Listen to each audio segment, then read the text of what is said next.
right, everybody. Welcome back to another edition of the Fantasy Variation. Sorry, we were at a fantasy podcaster conference, so we couldn't make it last week to get you the episode for week one, but we're back and better than ever for our week two preview, week one recap. We've got a new guest here in the studio today. He wasn't on last year. Dean Sangos, another member of our league. Super happy to have him in the studio. Dean, how you doing tonight? I'm doing well, Tommy. Thanks for having me. Tommy, Colin. Want to give a shout out to Tommy. Happy belated birthday.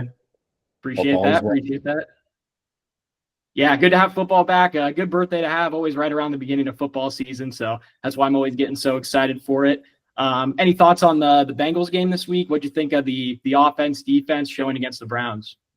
I'm excited about the defense. I mean, we knew it was going to happen the first 2 weeks for the offense. So we'll get there. Not worried about it. But I'll touch on that some more later. All right, perfect. Love to hear it. All right, and as always, we've got Colin here too. Colin, how you doing tonight? I'm good, man. We're bleeding blue. Colts coming off a big win against the Dolphins. Danny Dimes looking great. Indiana Jones looking great. And coming off a fantasy win. So do wanna give a shout out to Dean too. Happy early birthday. No, you got a birthday coming up later this week too. So happy early birthday and glad to have you on. Yeah, happy early birthday. All right. Well, I guess we can just go ahead and get into the fantasy a little bit. I think you already started talking about your fantasy win, Colin. Unfortunately, I didn't get the win this week, so we've got one win and one loss for the normal podcasters here. Dean, I think you were also able to pick up a win this week, so why don't you just go ahead and take it away, talk about your team. What do you like on it? What do you not like? How do you feel going forward? Sure do. Love the win. Going forward, a little bit iffy. Looking through my matchup right now versus Elgin, took him down 126 to 88. Big win. I mean, everyone pretty much did their jobs outside of Terry McLaurin, who I'm not so worried about. Everyone was either at their projection or maybe a little bit below it.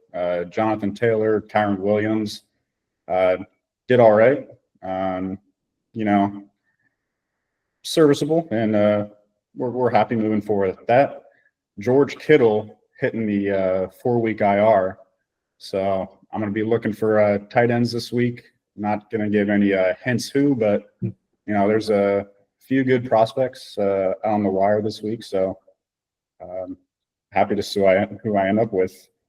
And then the man of the hour, Emeka Egbuka. I had the name change, Egbuka Matata. He balled out, got me 24 points. Emeka, when you see this podcast, when you see it, just want to let you know you're the man. Next time you're Columbus, drinks are on me. So looking forward to rostering you for the rest of the year and seeing you finish as wide receiver 1. Hell yeah, I love to hear that. And I mean, Emeka Egbuka was one of my favorite picks from the draft. I mean, I remember when you took him, I was like, that's a fantastic pick. I wish he fell back to me. Unfortunately, he didn't. And you already see in week one, he's already balling out. So sure, like you said, you're already happy to see that. Colin, you have any thoughts on his game this week? Yeah, I do have to give him a warning. I might pull around and spend all of my fab and put 50 on one of the tight ends and 50 on the other, just so you can't get a top 2 this week for our matchup. But just putting that out there. And I did want to say too, yeah, your team is pretty solid. Taylor only put up 12 points, and I think that'll be a lot higher after seeing the Colts offense this week. And then Terry McLaurin, 4.7. That ain't gonna continue. So your team's looking good. Glad you're on this week. We both thought you had a good draft at the beginning of the year. So absolutely. Jonathan Taylor wasn't loving those goal line carries Danny Dimes was stealing from him. So hopefully that doesn't continue and we can start getting some tutties throughout the year. But I mean, looking at my bench, it's pretty thin. So I'm already down my tight end. I mean, if I'm to lose someone else, then we're going to start getting into some trouble. So that's all I got to say. Hey, trades are always open, man. I'll take Egbuka off your hands. And I do want to say too, Daniel Jones probably going to get one rushing touchdown each week, but Taylor's going to get one as well, and Danny Dimes is going to throw for probably 3 each week. So I think you're going to be fine there. No need to worry. Yeah, and the only thing I was really going to add about this matchup was, I mean, George Kittle left the game like second quarter, somewhere around that in the first half, and then Terry McLaurin, Jaden Daniels missed him on a wide open deep ball. So this could have been an absolute rout here if both those kind of went more in your favor. Like you said, though, the Kittle injury is a little worrisome, but rest of your starting lineup is so solid. If you can avoid those injuries throughout his time on the IR, I think he'll be in a solid spot, obviously. So still happy with having you in my top tier at the beginning of the year. Feeling confident about that one. Absolutely. Yeah, one start will be pretty good for you. But I'll jump into my matchup real quick. Honestly pretty happy with it. Scored 118 points compared to Tanisha's 101. I think I ended up scoring the third most points this week. 118, not a ton, but it's not bad. Drake May put up 16 for me. Pretty much expected. Really happy to see Christian McCaffrey put up 23 with no touchdowns. He had 10 targets and 9 receptions. Don't anticipate that continuing this year, but also at the same time, I mean, the 49ers, like you mentioned, Kittle's out for a little while. Wide receivers are banged up. They may continue to keep dumping it to him. And as long as he stays healthy, should be an absolute beast. Amarian Hampton only scored 8 points, but Najee barely got any work. So really happy about that. Once again, Najee, horrible running back. So not surprised to see it, but expecting a lot out of him this week. Nico Collins, 5.5, really not worried about it. Little concerning, but it's all right. I still anticipate him being pretty good. Cortland Sutton, 18 points, 6 catches, 61 yards, and a touchdown. You take away the touchdown, and he still puts up 12.1. Not bad. I'll take that. And then the real one, Tyler Warren, 14.9. Yeah, I've got this guy as top 5 tight end moving forward. It was exactly kind of what I expected to see out of him. And I think he's going to score some touchdowns this year as well. So I'm expecting big things out of him. James Cook, 21 points, scored a TD on a 50, or no, he got tackled on the 50-yard reception, but still scored a TD. I think those numbers are inflated, and definitely not expecting him to put up that many this year, but pretty happy with it. JMO, 6 points. Whenever I start him, he's going to get below 7. And if I put him on my bench, he's going to get 15 or more. I'm expecting it. It's all good. But the bench, pretty happy about. Jacoby Myers, 17 points. Gino looked awesome. Definitely going to be starting Myers later this year. Jaylen Warren on the bench, put up 14. He did score a receiving touchdown, which definitely helped him. But Caleb Johnson really got no work. That'll probably change. But definitely happy about that. And then the last one I'm happy about, Zach Charbonnet. Pretty much split carries with Kenneth Walker. So I'm pretty excited about that. We'll see what happens the rest of the year, but after week 1, pretty happy about it. So we'll take the win and focus on Dean this next week. Colin, I want to let you know I'm going to be rooting for your team heavy this year. Actually, my cousin league drafted last slot in a 10-man league, and my first three picks are the same as yours. So let's go. Conflict of interest this week, but just have to score more points than you do. Love to hear it. Yeah, I don't know if I have too much to add on to this game. Tanisha's team was kind of crazy. I think he had 5 people score under 5 points out of our 9 starters. Patrick Mahomes, Garrett Wilson, and Bijan scored all of his points. So I was shocked he even got to 100. But yeah, pretty easy win for you. And kind of like Deed's team, I still really like your team, especially after the week 1 win. So where I had you guys ranked preseason, I feel really good about Amarian Hampton too. Like you said, I think he's going to be really solid despite the poor week 1 fantasy output, I guess. A guy I'm more worried about, though, is Jameson Williams. If this Lions offense is running like that with all that dinking and dunking and not a lot of deep play action like we're used to seeing under Ben Johnson, then I don't know how much upside he's going to have, but I'm holding out hope as a Lions fan, obviously, but we'll see. I still believe in him. Very, very high on him from the start, and that offense was not the Lions offense. I believe in them. They're going to turn it around. One thing I did want to say, I want to shout out Tanish with Garrett Wilson. I was not super high on that pick. I think after seeing that week 1, Fields looks really good, and so did Wilson. And there's not a ton of options there. Breece Hall, another guy that I was not super high on, played phenomenal. So that Jets offense might actually be a lot better than I anticipated. So he's got a little hope there with Garrett Wilson. Not too sure about the AJ Brown, Devonta Smith stack. Obviously, Brown is going to get more than one target moving forward, but we'll see what happens there. Okay. Anything else to add, I guess, on your game, or should I go over to mine? All you. Okay. Well, yeah, like I said, unfortunately did not get the win this week against Nichols' team. Final score this week was Nichols about 108 and then me about 100. Unfortunate ending this week. I think going into Sunday Night Football, I just needed Derrick Henry to get under 20, and I say that like, oh, I just need him to get under 20, but it's Derrick Henry. He got that pretty early on. He had, I think, 2 or 3 huge carries in this one, 2 of them going for a touchdown, or at least one of them. So a huge day for Derrick Henry. Definitely got Nichols over the edge there, and I probably should have been expecting defeat beforehand. Before I get into my team, I do owe a few apologies to Jake Nichols. Sorry about Keon Coleman.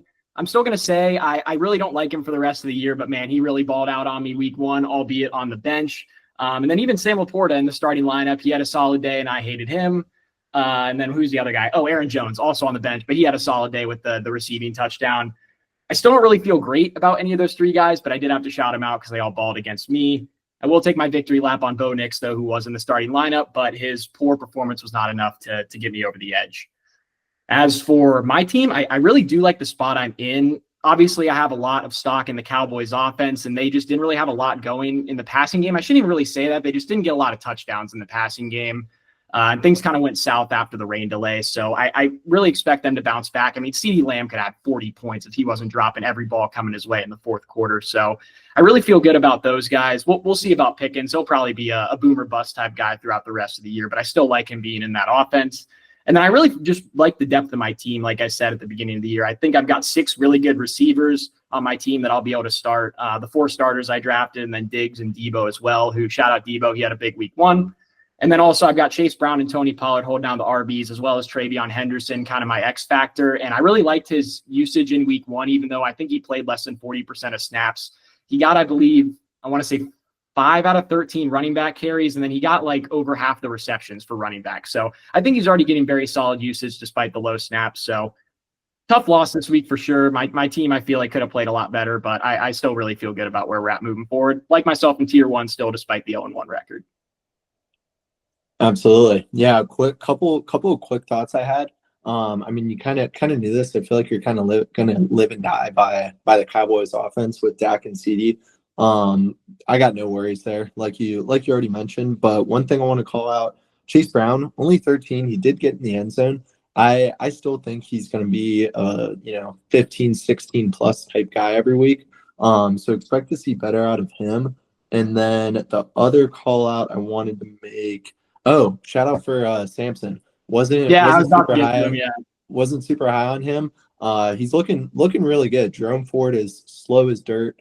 It will be interesting when Judkins comes back, but like you said earlier in our first podcast, I mean he's behind, he's missing time. And Samson, that's the best start he could have had. So shout out there. Yes, fantastic call. And I forgot to get him there in my wrap up, the couple players I called out. But yeah, I'm really happy about drafting Dylan Sampson. I feel like I got him in a few leagues just because with the question marks around Judkins and me not really being a big believer in Jerome Ford, I was kind of surprised how late he was going. So as long as he can keep that receiving role there, even when Judkins is back, I think with this Browns offense, it's going to be trailing and a statue with Joe Flacco back there. He's going to be getting checkdowns all day. So we'll see if he stays a viable fantasy RB2 down the stretch, but definitely got a long ways to go, and being on the Cleveland Brown offense is always going to be a little bit of a handicap. So, absolutely. Well, if you guys don't mind, we'll take a look at some other matchups from this week. I'll start with Kioski, Pittsburgh Ironheads against My Team Is Bad. That is Riley Cahall. His team name is 100% accurate. We did our initial rankings, and I said no team is in the poopy butt tier. I'm moving him into the poopy butt tier. This team is straight up trash. He can say all he wants about the wheel or whatever. His team basically rests on Jalen Hurts putting up 30 plus. Yeah, I already said Breece Hall was better than I thought he was, but let's look down the line. DeAndre Swift, terrible. Ended up getting 3 catches, which was solid for him. I mean, Caleb Williams just seemed to dump to his running backs. But that guy is not going to be starter worthy. Neighbors, who knows with the quarterback situation there. I do think Dart could be good, but only 12 from Neighbors. Brian Thomas Jr., 9 points. Yeah, we expect him to be a little bit better, but yikes. Riley's in trouble there. Ferguson, terrible tight end. Jalen Waddle, my lord, this Dolphins offense, absolutely atrocious. Achane might be the only guy that is worth starting from that offense. So trouble there. And then Devontae Adams, man, I don't even know. You look at his bench. Worst pick in the have draft, anything to say. Devontae Adams. Yep. Yeah, I got nothing to say. This team is trash. Riley, put your money where your mouth is. And if you think your team's better than mine, we'll see at the end of the year. That's all I got to say about this matchup. I think that's great analysis, honestly. I really agree with everything you said there. I honestly not really super impressed with either of these teams, kind of some superhero efforts from their quarterbacks, and Zach's team was the one that happened to scavenge more points. Yeah, I guess their quarterbacks were literally the only ones that scored over 16 and a half. So impressive game there. I'm not feeling too confident about either of these, I guess, after seeing these scores. Hey, shout out to Bill on Yosk's bench. Bill Krosky Merritt, baby. I love that dude. But yeah, we'll see what happens. Good win for the Ironheads. I think what else we got? We got one other matchup. We got Ron versus Barrett.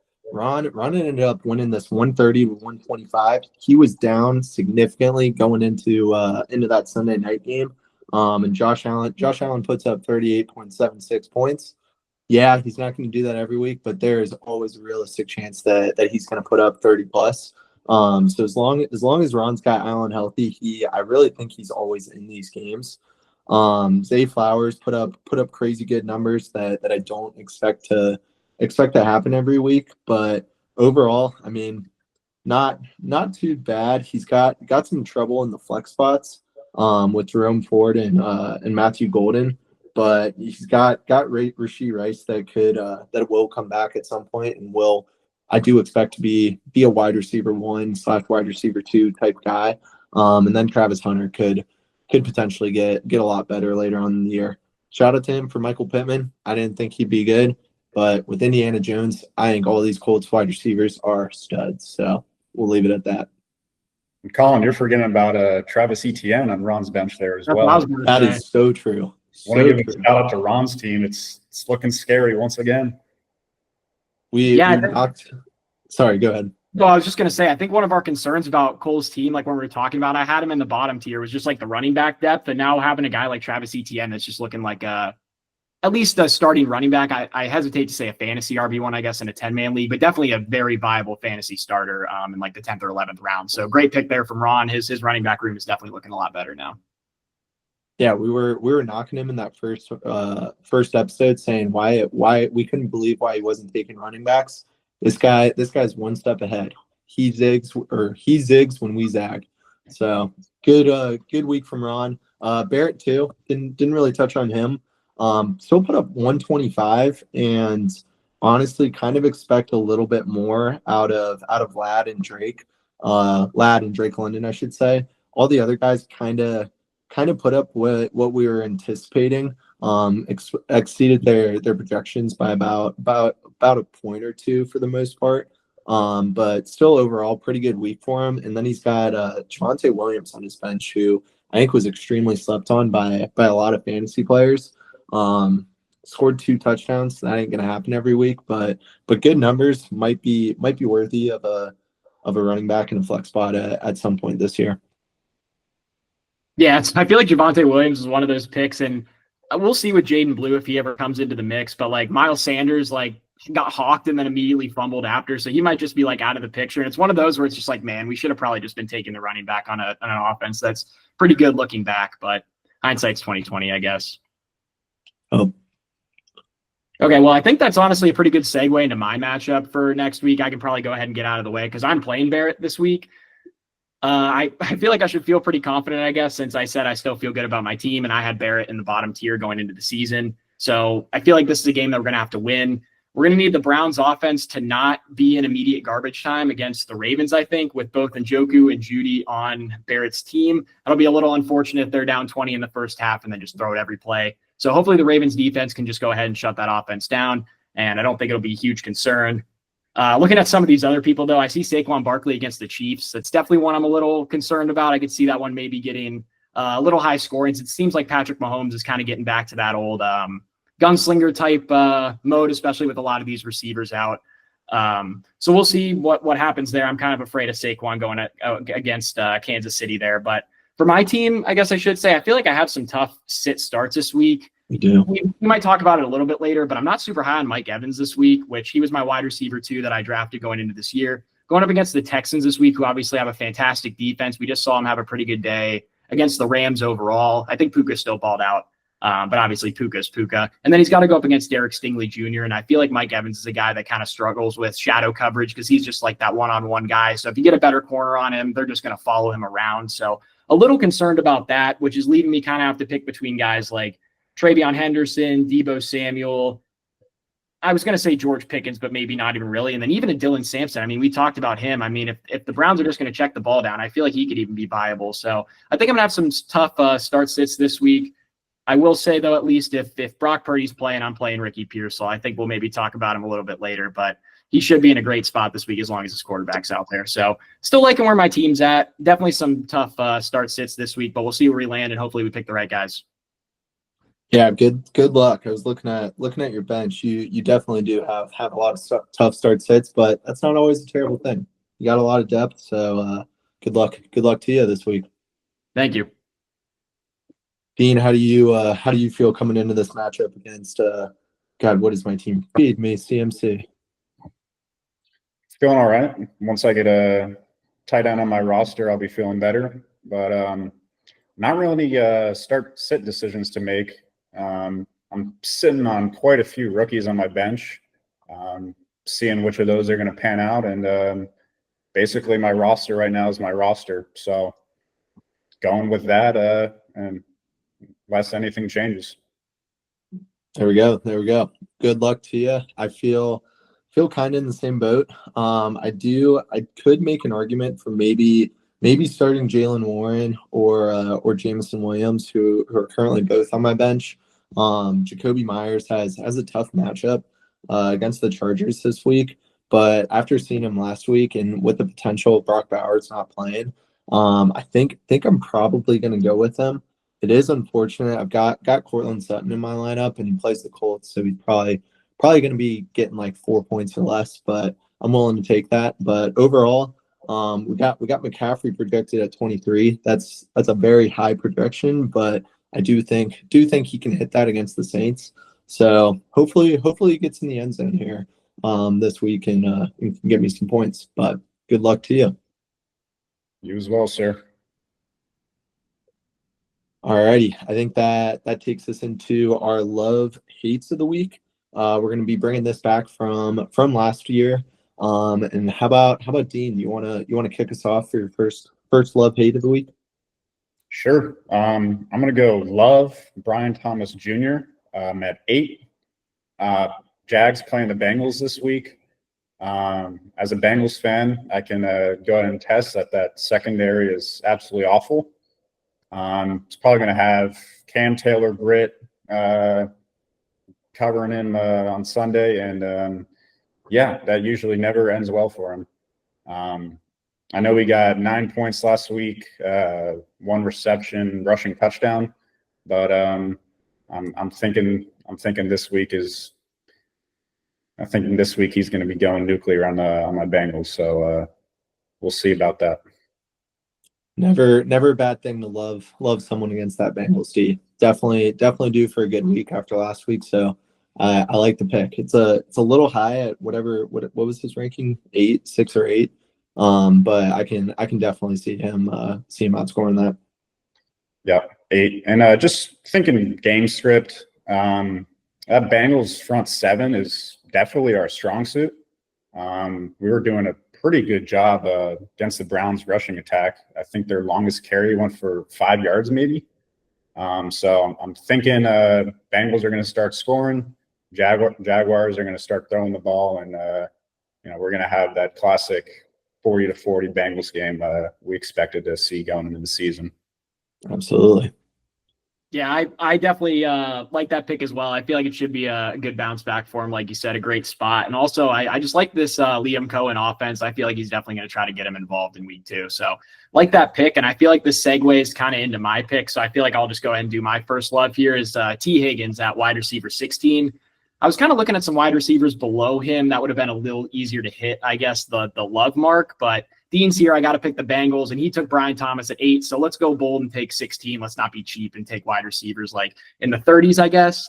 But for T. Higgins, like Dean said, I feel like this is just a great game to be a receiver in, I guess, or even just like an offensive player. I feel like it's going to be high scoring. The over-under is at 49.5, which I feel like is pretty high, especially for like the beginning of the year. So Vegas is definitely expecting it to be high scoring. And then let's not forget that T. Higgins actually was 6th in fantasy points per game last year. So he's definitely a guy that can ball out when he's healthy. And he's healthy right now last time I checked. So I love T. Higgins at wide receiver 16 this week. Yeah, can't disagree with that one. I will keep in mind that a little cheap shot. I'm taking a love a wide receiver at 28 this week. So I'll be sure not to do that moving forward. Hey, and he's fine though. Shout out him. He's fine. I was gonna say he's on your squad, but I'm gonna love Ricky Pearsall at wide receiver 28. They're playing the Saints. I'm hoping Brock Purdy plays. But either way, Kittle's out. Juwan Jennings is banged up. We saw what Kittle was doing before he got hurt. I mean, Purdy was peppering him. And at this point, it's like, okay, the Saints are horrible. And I'm just expecting a lot of volume at him. So having him at wide receiver 28 just seems incredibly low with the weapons that they have on the field right now, and the Saints being so bad. I am a little bit worried about a potential blowout. But the 49ers didn't look incredible last week, and the Saints hung in a little bit against who are they playing? The Cardinals, I think. So we'll see what happens there. But loving Pearsall at 20, what was he? 26, 28. Got nothing more to add. Fantastic pick. I guess I will say, actually, I didn't realize Pearsall switched his number to 1 before the season. So I would have moved him even higher up my draft board before the year, knowing he had number 1 instead of 14. So shout out, Ricky. There we go. All right, we'll kick it back to you, Dean. Who you got for your second love hate? All right. Well, I'm going to stick to that Bengals game, stick to what I know. And I'm going to go ahead and hate Chase Brown at 6. Tommy, I'm sorry. I know you got him. But again, just thinking game script. Going back to that week 1 game against the Browns, that first drive, I mean, Chase Brown was feeling it. Right guard went down. And after that, he wasn't really doing a whole lot. I'm thinking in a high-scoring game, as I was saying, with Brian Thomas, you'll start getting some receptions. But at the same time, I think 6 just feels a little bit high for me. I'm thinking maybe 10 around there, give or take a few. But yeah, that's what I'm saying. Yeah, don't hate it, especially since he's so high. I do expect him to be a lot better than last week. Well, I think that 6 kind of depends on if he gets in the end zone or not. So if he doesn't get in the end zone, love your chances. If he does, might be squeaking in there. We'll see though. Yeah, I think that was kind of the thing I was thinking is like, I feel like it's just going to be a high scoring game, like I said. So it is a little scary, but I agree. I think like 6 is kind of high after kind of what we saw last week. He did play like a lot of the snaps. I feel like I don't know exactly what it was, but yeah, like you said, he wasn't really getting much going on the ground kind of after the first drive when they scored that opening touchdown. So I could totally see him finishing below RB6. Not a crazy mark, I guess, albeit, even though he's on my team, I'll have to agree a little. Yeah, and I'll just go ahead and touch on that some more. Since I'm thinking a lot of passing downs, Samaje Perine is our passing down guy. He's a phenomenal pass blocker, and I expect to see him in a lot of situations like that. So, yeah, that's another thing going against him on that game. Good point. Good call up. He was a member of my squad for maybe 2 or 3 days. So shout out Samaje. All right, I guess over to my next pick. I guess Dean did a hate. I'll go ahead and do my hate real quick. I'm not really liking Puka Nacua and Devontae Adams this week at wide receivers 4 and 11, respectively. They're going up against Tennessee this week, and the main reason I'm concerned about it is just the game script. I just don't really see the Rams throwing the ball quite this much to get both these receivers up over these marks. I mean, these are really high marks to hit to be wide receiver 4 and 11 on the week. Devontae Adams and Puka Nacua, I think both had 9+ targets last week. So they're definitely seeing a lot of volume in this Rams offense. I just don't think we're going to see a lot of volume in this game particularly. So a little low on him this week, but I think, Colin, when you hated on Puka, some high number last year, he put up like 40. So this is probably not going to go well based on our track record, but I'm going to try it out once again. Hate Puka and Devontae this week. Hey, those are high numbers to hit, so can't go wrong with that. Well, with you guys both going your hates. I'll go ahead and give my hate. I'm gonna hate Ashton Jeanty at number 10. If we look back, so he's playing against the Chargers. The Chiefs didn't run a ton against them. Like Pacheco had like 5 carries for like 25 yards, and then Mahomes had like 6 carries for I think more than that. So can't see a ton from there. But Jeanty was not very good. Last week he had 38 total yards and he got a touchdown, which gave him 12 fantasy points. Take out that touchdown, very weak week from him. And I kind of expect the same here this week. Gino was pretty sweet last week, and I kind of expect this to be a little bit more of a pass heavy offense, as well as them not being in a run game script. Can't talk right now. Run heavy game script. Jeez. so I'm gonna hate him at 10. That seems way too high for me. I'd probably put him in the 15 to 20 range. So we'll stick with that.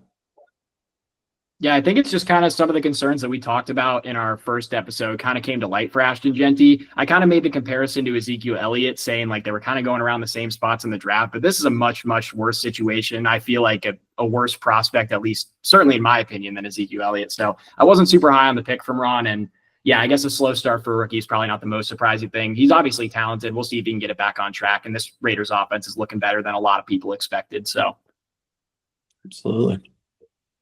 All righty, Dean. Let's hear the last one. All right. I'm going to go ahead and hate AJ Brown at 9. We saw what he did last week. I guess fantasy pros are expecting him to bounce back. And he will bounce back, but I don't think all the way to wide receiver number 9. Just a lot of mouths to feed in that offense. I mean, obviously they want to run the ball with Saquon and Hurts.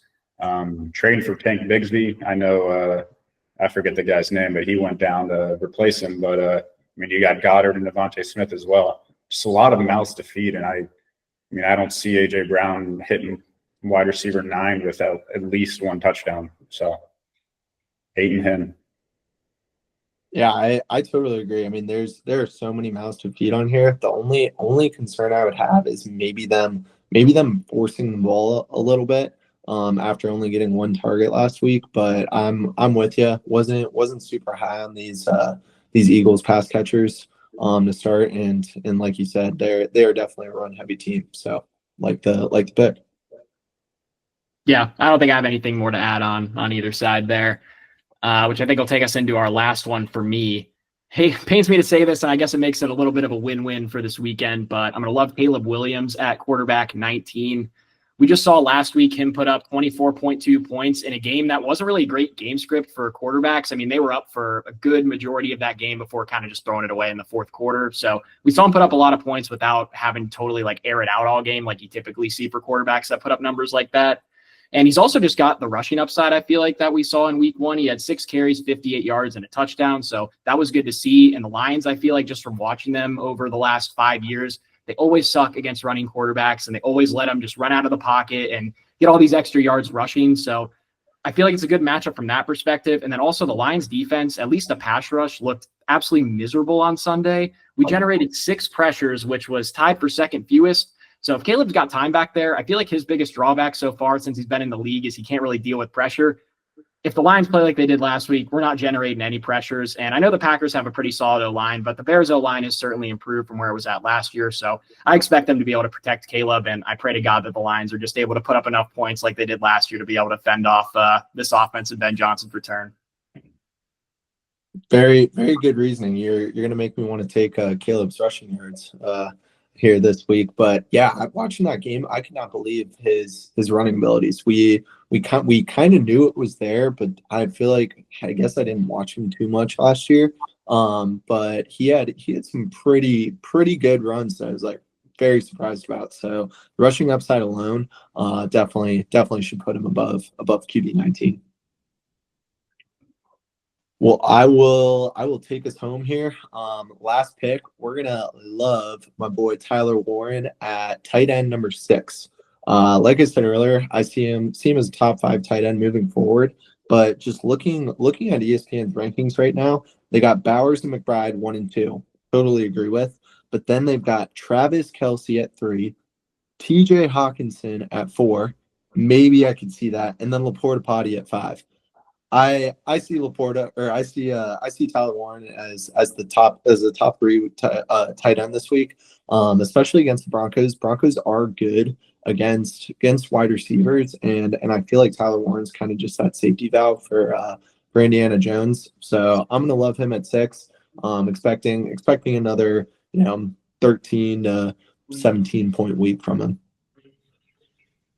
Yeah, I think it's been a good call so far on Tyler Warren. I mean, even our opening episode, I think you said you had him as your tight end 4 for the year. So good call there. He's definitely off to a good start. We'll see if the Coits can keep it going and he can finish with a top 5 tight end week this week. Bleeding blue, baby. Come on. Hell yeah. All right. Well, I guess before we move on real quick, just want to shout out Emeka Egbuka this week. I think Dean, you already talked about him earlier. Obviously, you love him every week, I think. Colin, you talked about him earlier. And looking at the rankings, too, I was like, man, this seems like a great spot for him. I already talked about Mike Evans a little bit, how I don't like him because he's going to have Derek Stingley on him. I think things are going to open up for Emeka Egbuka this week. So I expect another monster performance from him. And I think you guys are in the same boat. So quick shout out to him. Absolutely. I'm not looking forward to him cooking my team this week, but always got to support the Buckeyes. All right. Yeah, I mean, he only had 6 targets, I think, and I mean, he made the most of them. Looking for that to increase. I don't know if you saw, but he called his shot on that game winner. So He's got confidence. I know Baker's going to have some more confidence in him now, and looking for him to explode here on out. Absolutely. All right. Well, I think that wraps up our love-hate segment. We can go ahead and move into trivia, which I think I'm giving the question to both of you to answer. We've got another top 10 list this week. So I'll read it off and then I'll give a couple of caveats before. So this week I'm looking for the top 10 players with the most receptions in a season by a player in the AFC North since 2020. So we're looking at the 4 teams in the AFC North. It does include the 2020 season. So you got about a 5-season sample to work with there. There are no repeats, so each name only appears once. There is one person that did it 4 times, would have been on this list 4 times, and one person that would have been 3. What else do I have to say? There's 2+ players from each team, and then just so you know, the mark you have to clear is 77 receptions. So the first guys off are T. Higgins and Najee Harris with 74. So I guess that knocks off a couple of players for you. I guess go ahead and take it away. Criminal that you mentioned Najee Harris being almost on that list. He was. I had to get that call out in there. I didn't think you were going to guess him, so I had to make sure I got that out there onto the airwaves. Oh man! All right, what you got, Dean? I was going to say probably your number 1. Yeah, we'll start crossing off some Bengals. We're going to go Jamar. Yeah, Jamar Chase is number 1. His top amount was 127 last year, and he's actually done it all 4 years of his career. Would have been on this list with 77+. So. Oh, wow. All right. Thinking about more Bengals, you said T. Higgins is off the list. Going back to 2020, I think that was A.J. Green's last year in Cincinnati. I don't think he would have hit the mark that year. He's not on here. I only have one person that missed the cutoff other than those 2 on the list. I don't know where he would have been. I don't know. I'm thinking that might be it for the Bengals then, unless we get Tyler Boyd up there. Tyler Boyd is on the list. Wow. Number 8. He had 79 in 2020. Good pull. Wow. I was not thinking him. That's a good pull. What about for the Browns? Can we go Amari Cooper? Yes, Amari Cooper, number 9, was 78 in 2022. All right. I don't know about Judy last year. I was going to say him. Judy's here, number 6. He had 90. Okay. Yeah. Odell on here? No, gonna Adele's actually not on here. I don't know if he ever stayed healthy long enough. Dang. Trying to think Ravens. Would Mark Andrews maybe be on there? Mark Andrews number 2. He had 107 in 2021. Wow. Okay. I don't Um, know if there's any other Ravens on there. Zay Flowers. Yeah, Zay Flowers is here at number 10, and there's 2 or more Okay. players from every team. Okay. So Zay we Flowers, last guy on the list was 77 in 23. Hollywood Brown. That was the one I wasn't sure how quickly you guys were going to get, but yeah, number 5 with 91 in 2021. Wow. Good pull. All right. What about some We got Steelers? 2 Steelers left. We've got 7, Colin. So Okay. I mean, So I we guess need get rid of 2 Steelers. Would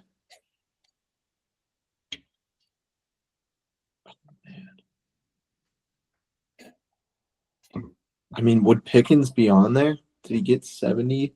No, Pickens not on here. We'll say, I guess that doesn't really help too much. his name's escaping me, but that little short guy on the Steelers, a little slot guy. You're on the Who right is it? track. He's He done just his got cut by the Browns. I can't think of his name. He's on the Browns side, you said? No, he got cut by the Browns in the offseason, I'm pretty sure. Steelers to Browns. Definitely got the right guy. God, what is his name? Zach's gonna kill me. I know, right? I'm trying to think. I can't even. You know what I'm talking about, right? Yeah. Oh God. All right, I'm gonna keep thinking about I was others. gonna say, I can give you guys a little bit of a direction, I guess, on the other 2 if you want. Yeah, go for it. Okay, so the last Steeler guy, he is active, not on the Steelers though. I really think he's only had the one good year where he had this many receptions. Okay. And then the other guy is, I feel like that's going to give it away. I guess I'll just say it was with the Browns. All right, with the Browns. God, like I want to say like Josh Gordon, but I know he ain't. He ain't in 2020. It's not a guy you would think. You don't have to think that hard to get to his name, I don't think. Nick Chubb, No, not Nick Chubb. Kareem Hunt. No. Njoku? Yes, David Njoku Wow. had 81 in 2023, number 7 on this list. So, yeah, you just got the 2 Steelers guys left. 2 Steelers. Oh God. Yeah, and the slot guy you're talking about, he's bounced around, I feel like, to a handful of teams and gotten cut from a lot of them in the past, year. Is it like Austin or something? No, not Calvin Austin. Yeah, never mind. God. Oh, Johnson. Yeah, Deontay Johnson. Damn. Number Damn, 3, got he done me. it 3 times, 2020 through 2022. He had 86 plus each of those years. Damn, he fell off. God, Yost would have gotten that right away. So we All got right, a what? One Steelers. Steelers player is no longer on the Steelers.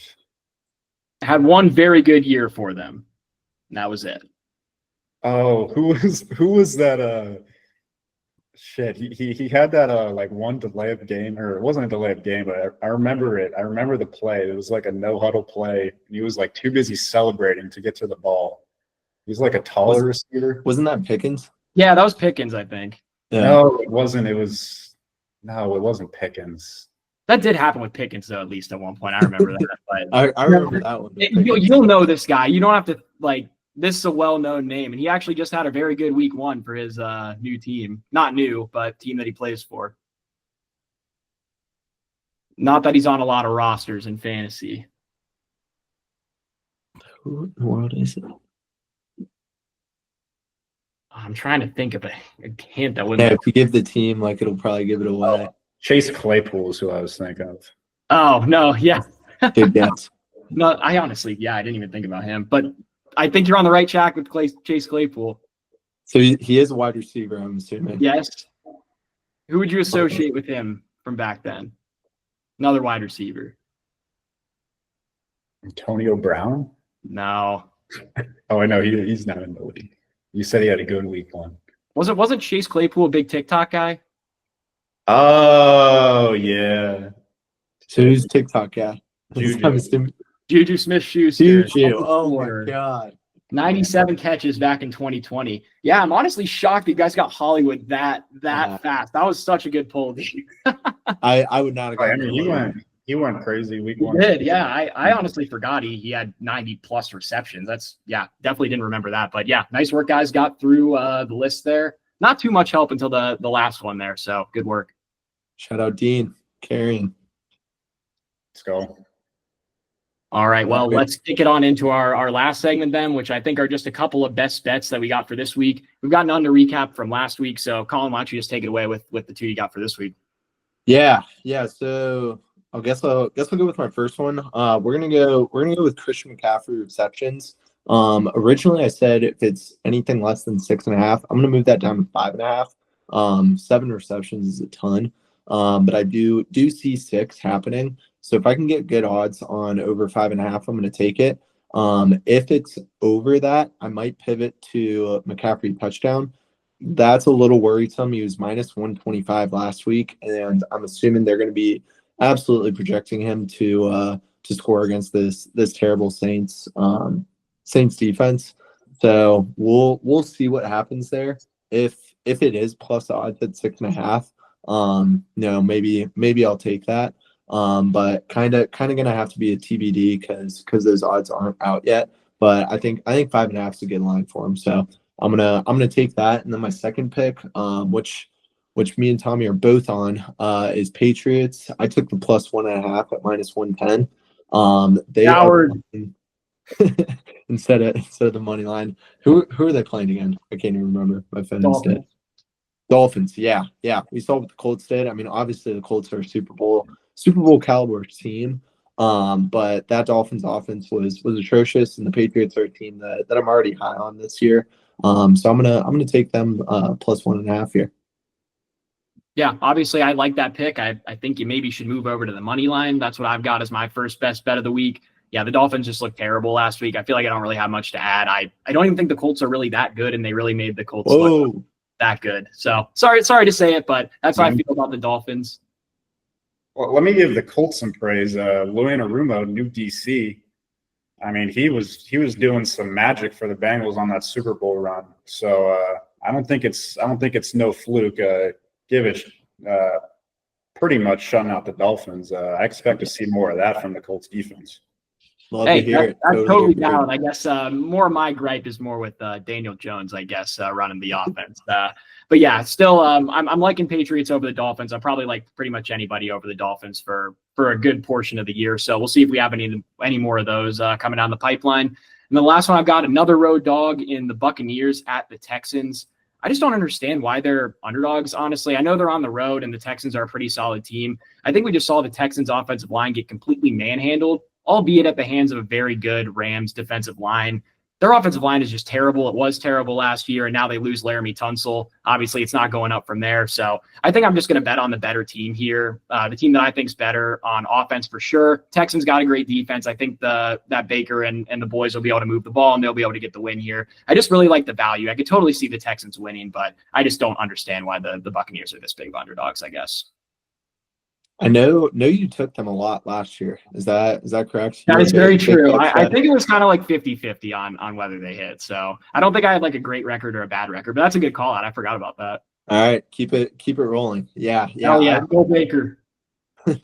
I'm a little concerned with my future bets with the Texans. Not so much that the Jags. I see the Jags, Titans, or I mean, I do kind of see the Colts being decent. It's only 1 week, but the Texans are a little scary. But I am also, I wanted to call out Baker. Baker didn't actually play that great a game. He was like, I want to say like 16 for like 27 or something with less than 200 yards. Obviously had some good stat lines for like Ibuka. But we'll see there. I am a Baker fan. I do have him in another league, so really hoping for him to pick it up here and hopefully cash that best bet for you. Hell yeah. Well, that is all I got. Any closing remarks from you, Dean? Appreciate you hopping on the podcast. I'll go ahead and chime in on best bets. I know I didn't say I had anything prepared, but Oh, let's go. I just pulled up the Bengals game real quick, and I'm gonna take Bengals minus 3.5. No reason in particular, but it's my 25th birthday that day, and I told Zach Taylor that, and he said he's got me. So yeah, Bengals minus 3.5, 10 units. Love it. Mortal Mega Max. All right, we're rooting for you there. All right, Tommy, you got any closing remarks? I think all I've got now is ride Bengals minus 3.5. Birthday bet hidden. Love to hear it. Well, we'll see everybody next week. Happy early birthday, Dean. Tommy, glad you enjoyed your birthday. As always, go Lions, go Bengals, bleed blue. We'll see you next week.